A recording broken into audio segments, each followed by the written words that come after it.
அது சென்னையில இருந்து திருநெல்வேலிக்கு செல்லும் ரயில். அது பகல் நேர ரயில்.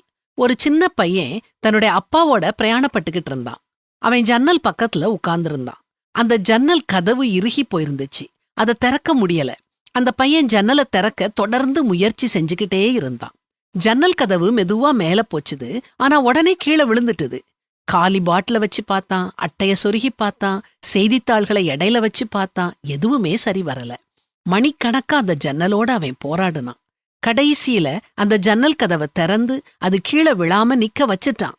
அவன் சரியா வச்ச அந்த நேரமே அவனோட அப்பா அவன்கிட்ட, கிளம்புப்பா, நம்ம இறங்க வேண்டிய ஸ்டேஷன் வந்துட்டுது, எழும்புன்னு சொன்னாரு.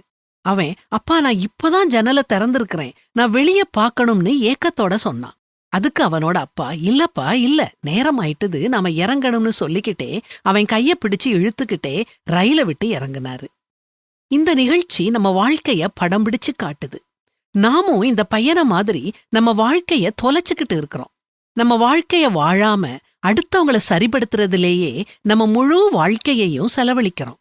அப்படி பண்ணாத, இப்படி பேசாதன்னு சொல்லி அடுத்தவங்கள மாற்ற பாக்குறோம். அதுக்குள்ள நம்ம பயணம் முடிவடைஞ்சு நம்ம இறங்க வேண்டிய நேரம் வந்துருது. இப்படி இல்லாம அடுத்தவங்கள அவங்க குறை நிறைகளோட ஏத்துக்கிட்டு சந்தோஷமா முன்னேறி செல்வோமே.